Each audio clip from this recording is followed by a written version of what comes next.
Good morning Himachal. तो अभी उपस्थित हुए हैं आपके सामने हिमाचल प्रदेश की सुबह की ताज़ा खबरों के साथ। तो इससे पहले खबरों को जाने आपसे निवेदन है, चैनल को आप जरूर सब्सक्राइब करें। तो पेश यहाँ सुबह के मुख्य समाचार।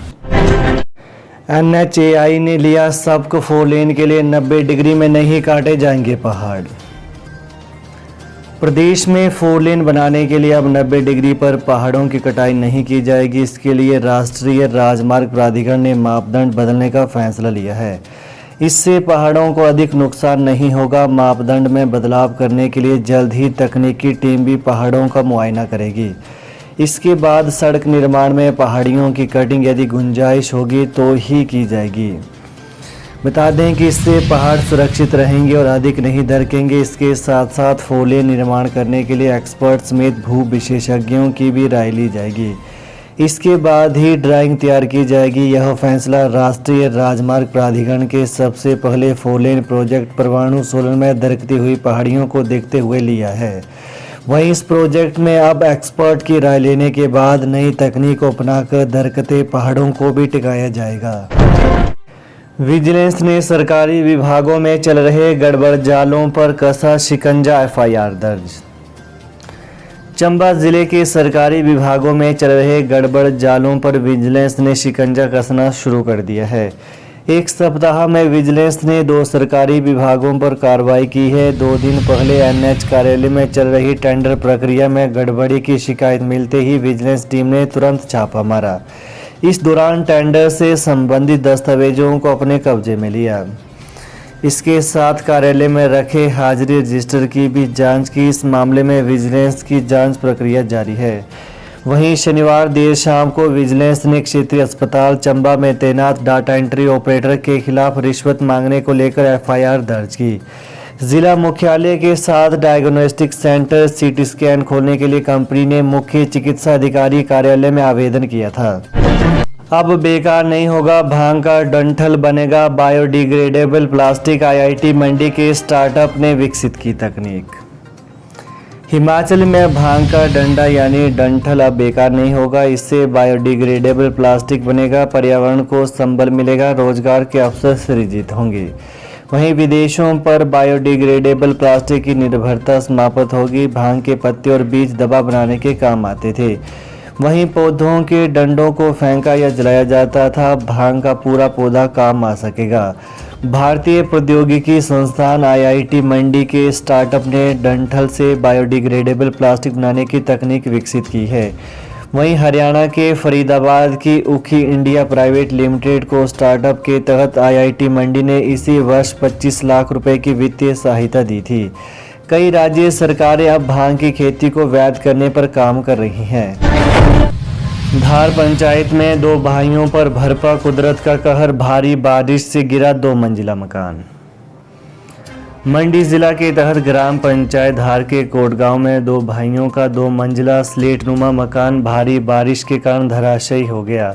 मिली जानकारी के अनुसार शनिवार को धार पंचायत में काफ़ी ज़्यादा बारिश हुई। इस बारिश के कारण धर्मेंद्र कुमार और देशराज पुत्र तेसिंह निवासी कोट का 2 मंजिला मकान धराशायी हो गया। यह मकान पुराना था जिसमें दोनों भाइयों ने अपने पशु बांधे हुए थे और ऊपरी मंजिल पर अपना सामान रखा हुआ था।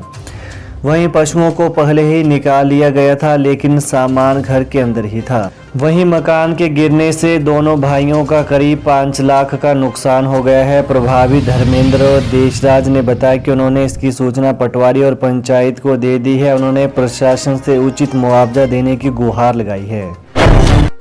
कांगड़ा के नूरपुर में कोपड़ा में डबल मर्डर मामले के आरोपी के घर में लगी आग, पुलिस जांच में जुटी।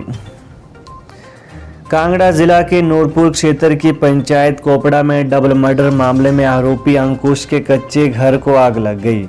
हालांकि अभी तक आग लगने के कारणों की पुष्टि नहीं हो पाई है, लेकिन ऐसा अंदेशा जताया जा रहा है कि हत्याकांड से आक्रोशित लोगों ने घर में आग लगाई है। वहीं हत्याकांड के बाद उक्त घर में कोई भी नहीं रहता था। बिना कुछ गिरवी रखे मिलेगा कर्ज, नारी शक्ति को सशक्त महिला ऋण योजना के तहत मिलेगा लाभ। राज्य सरकार ने महिलाओं को स्वरोजगार देकर सशक्त बनाने की पहल शुरू कर दी है। सशक्त महिला ऋण योजना के अंतर्गत महिलाओं को कोलेटरल मुक्त बिना कोई वस्तु गिरवी रखे ऋण सुविधा प्रदान करने पर ध्यान केंद्रित किया है। इससे उन्हें जीविकापार्जन, लघु उद्यमों के माध्यम से स्वरोजगार अपनाने, कृषि और व्यावसायिक गतिविधियों के लिए मशीनरी और उपकरण की खरीद के लिए वित्तीय मदद सुनिश्चित हो सकेगी। यह योजना आर्थिक असुरक्षा की उनकी चिंताओं को समाप्त करते हुए महिलाओं को सशक्तिकरण के नए द्वार खोलेगी। योजना के अंतर्गत पात्र महिलाओं को 21,000, 51,000 और 1,01,000 रुपये की ऋण सुविधा प्रदान की जाएगी। वहीं 18 से 55 वर्ष आयु वर्ग की ऐसी महिलाएं जिनके परिवार से 2 बैंक खाते हिमाचल प्रदेश राज्य सहकारी बैंक में संचालित हों, इसके लिए पात्र हैं। हिमाचल में बरसात का कहर जारी, रिवाल्सर में फटा बादल, चंबा में बच्चे, ज्वालाजी में महिला की मौत। हिमाचल में बरसात ने फिर कहर मचाया है, जहां रिवाल्सर झील के साथ लगती पहाड़ी पर बादल फटने से भारी तबाही मची है। वहीं चंबा में एक बच्चा नाले में बह गया। उधर ज्वालामुखी के मझीन में पशुशाला ढहने से एक महिला की मौत हो गई, जबकि 2 घायल हो गईं। प्राप्त जानकारी के अनुसार रिवाल्सर झील के ऊपर पहाड़ी में बादल फटने से आई नाले में गाद के साथ बड़े बड़े पत्थर बहते हुए रिवाल्सर टेलीफोन एक्सचेंज, रैन बसेरा व झील परिक्रमा पथ में घुस गए और सड़क मार्ग, टेलीफोन एक्सचेंज तथा नगर पंचायत को लाखों का नुकसान हुआ है। वहीं टनों के हिसाब से गाद झील में समा गई। इस घटना से मलबे में 2 गाड़ियां भी दब गईं, जबकि कुछ अन्य वाहनों को नुकसान हुआ है। वहीं एक अन्य नाले का पानी सुरक्षा दीवार को तोड़ता हुआ विद्युत उपमंडल कार्यालय के अंदर घुस गया, जिससे कार्यालय भवन को खतरा हो गया है। एम्स बिलासपुर में भर्ती के नाम पर युवाओं को ठगा, इंटेक ने कहा भाजपा के एजेंट के तौर पर काम कर रहा प्रशासन। एम्स बिलासपुर में आउटसोर्स भर्ती के नाम पर गड़बड़जाला चल रहा है। एक और जहां एम्स बिलासपुर में एम्स प्रशासन भाजपा के एजेंट के तौर पर कार्य कर रहा है, वहीं दूसरी ओर स्थानीय प्रतिनिधियों, स्थानीय युवाओं को कोई तरजीह नहीं मिल रही है, जिसके चलते एम्स प्रशासन को अपनी कार्यप्रणाली में सुधार लाना चाहिए, अन्यथा जल्द ही आंदोलन का रास्ता अख्तियार किया जाएगा। यह बात बिलासपुर में इंटेक प्रदेश कार्यकारिणी अध्यक्ष भगत सिंह वर्मा ने कही। उन्होंने कहा कि एम्स बिलासपुर में भर्ती के नाम पर युवाओं को ठगा जा रहा है, वहीं एम्स प्रशासन भाजपा के एजेंट के तौर पर कार्य कर रहे हैं। करीब 6 माह पूर्व निजी कंपनी की ओर से 159 विभिन्न श्रेणियों के आउटसोर्स पदों को लेकर आवेदन मांगे। अब डिपो में मलका मसूर की जगह काले चने, कम डिमांड को देखते हुए सरकार ने किया फेरबदल, बाजार में 80 रुपये किलो। बच्चों से लेकर बूढ़ों तक भाने वाले काले चने अब एक बार फिर से प्रदेश के डिपो में नजर आएंगे। दरअसल महंगाई के इस दौर में काले चनों की बढ़ती डिमांड और मलका से मुंह फेरते हुए लोगों के जायकों को देखते हुए प्रदेश सरकार ने यह कदम उठाया है। इसी माह से राशन डिपो में अब मलका मसर की जगह काले चने मिलना शुरू हो जाएंगे। आपको बता दें कि काले चने बाजार में लगभग 80 रुपये किलो के हिसाब से बिक रहे हैं। ओपीएस को और विस्तार देने की तैयारी, वित्त विभाग ने 14 मई 2003 से पहले के एनपीएस कर्मियों का डाटा मांगा। हिमाचल सरकार ओल्ड पेंशन सिस्टम को और विस्तार दे सकती है। भारत सरकार की तर्ज पर ही अब राज्य सरकार ने भी सभी विभागों के प्रशासनिक सचिवों को पत्र लिखकर 14 मई 2003 से पहले के एनपीएस कर्मियों के बारे में भी डिटेल मांगी है।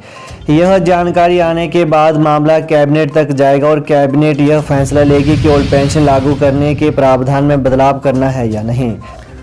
तो ये हैं आज सुबह के मुख्य समाचार। तो प्रदेश की ताज़ा खबरों को पाने के लिए चैनल को आप जरूर सब्सक्राइब करें। धन्यवाद। जय हिंद, जय हिमाचल।